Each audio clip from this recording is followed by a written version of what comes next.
If you're not familiar with Five Nights at Freddy's, it's this thing where somebody said, hey, you know those animatronic animals they used to have at a certain kind of family restaurant that had big terrifying eyes and really unnatural robotic movements? Those were a bit weird.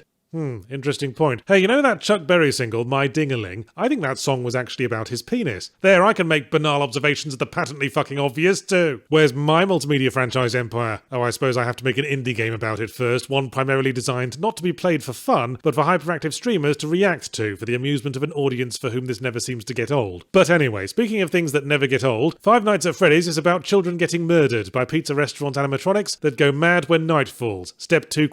Step 3 profit. But shows what I know, because in the latest game, Five Nights at Freddy's Security Breach, the business model has proved profitable enough to be able to build a gigantic indoor park themed around 4 animal characters reinterpreted as 80s glam rock musicians, and child murder. In contrast to the original FNAFs, which were very low-tech games made from pre-rendered 2D art, and wouldn't have looked out of place haunting a cracked CD-ROM jewel case in an EB Games bargain bin circa 1998, Security Breach is a full-on first-person stealth pseudo-Metroidvania reminiscent of Alien Isolation, if Alien Isolation had fucking sucked prehensile slimy dick. I don't even have to review it. I only started playing it in case my Dying Light 2 code didn't come in, and it did. But when it did, I said to myself, you know what? Techland's new overproduced Grindathon can wait its fucking turn. Because Security Breach is very bad, and I want to hurt it. And if I don't get closure on this, I'm going to wake up one morning in the chicken coop with one fewer chickens and a priapism. The really astonishing thing is how it's still rocking a very positive rating on Steam. But then it is a cult series, and like all cults, its members presumably all live on a compound somewhere, feeding each other drugs and not playing any good video games. Or maybe the core target demographic only played long enough to confirm that it looks okay before getting bored and switching back over to PewDiePie, or whichever neon-haired dropout has the most amusing scream this week. Honestly, the game's visuals are great. It's like all the budget went to the artists and the company Meth Lab. All the effort has been poured into rendering this vast open theme park environment full of unique assets and bright colours that one of the good Dead Rising games wouldn't have turned its nose up at. But then came the moment to design a fucking video game to take place inside it, and all the joints came unscrewed, the party android fell apart, and one of its eyeballs fell into a crying child's knickerbocker glory. And first-person stealth horror is game design on fucking easy mode. All you need to do is smash the game over button if the pursuing enemy so much as touches the player. Pac-Man perfected this formula 40 years ago, and Security Breach still fucks it up with a wonderful combination of both extreme bugginess and horrible design. It's not because of bugs that I kept getting surprised by a monster I had no means of locating in a confusing samey labyrinth while hoping to randomly stumble upon 5 hidden generators I also had no means of locating, and it wasn't because of bad design that I was then murdered by said monster after being rendered unable to move from clipping into a slide. You play as Gregory, a young boy who gets locked in the Pizzaplex overnight and has to survive until 6 AM. Why you can't just pick a corner of one of the many unused empty rooms, stick your thumb in your mouth and wait goes unexplained. Actually, a lot of things go unexplained. The game never really establishes that the animatronics are hostile, we just take that as read. Maybe Gregory's watched streams of all the previous games as well. Most of the subsequent gameplay involves going back and forth seeking one MacGuffin after another through an animatronic stomping ground like you're tracing out a giant join the dots puzzle, and the key issue with the stealth gameplay is information. Typically the harsh musical sting indicating I'd been spotted by one of the murderous Fiberglass Bananarama members was the first I'd know they were around at all. You're supposed to use security cameras to scout ahead, but with these huge cluttered environments and lack of context, it's like looking for the one placenta on the trolley full of red gelatin desserts. So crossed fingers and prayer tended to have about as reliable results. Either they'd spot me or I'd get blindsided by one of those fast-moving security droids that patrol randomly and have the catchment area of a large suburban high school, causing Cat Benatar to teleport in, and then running or hiding is pointless because they can run faster, so you might as well smash your head into the nearest pretzel stand and hope dusting yourself with cinnamon sugar will encourage a painless decapitation. And the usual live stream money shot of screaming animatronic face smash cuts of black is scary once, maybe twice if you're trying to balance a valuable porcelain object on your head. Then it's just annoying, and with the inability to skip cutscenes and the restricted save system, this is knocking out square after square on my needless annoyance bingo card. Wait a second, contextual use button you have to hold down for about 9 seconds too long. That's bingo! Here's our fabulous prize, another minute of complaining about Security Breach. Oh Yahtzee, you poisonous intergalactic rectum. Of course it's difficult. You're a tiny child in a jump scare horror game. What did you expect? Dual Uzis and a Maserati MC20? Thing is, massive twat, all this annoyance was only until the game's midpoint. Then I unlocked a laser gun with infinite ammo that stuns animatronics in one hit, and instantly they became about as threatening as a great white shark in a gravel pit. After which, the new struggle was figuring out what the chuffing hell the game expected me to do next. The map had no indicators, so that was as much use as a laminated menu in the hands of a fussy child. I just had to randomly blunder around until I found something vaguely objective-shaped. Eventually I did this enough times that the game went, oh, it's coming up on 6 o'clock, you can go to the main entrance and leave. Feels like there's a lot of the map that hasn't been used yet, but I am so not going to question this. Got to the exit, the game goes, psych, this is the bad ending. You gotta keep playing to get the rest of the plot. Dull, the old Symphony of the Night trick. Okay, guess I won't leave. Great, we are now permanently disabling saving the game.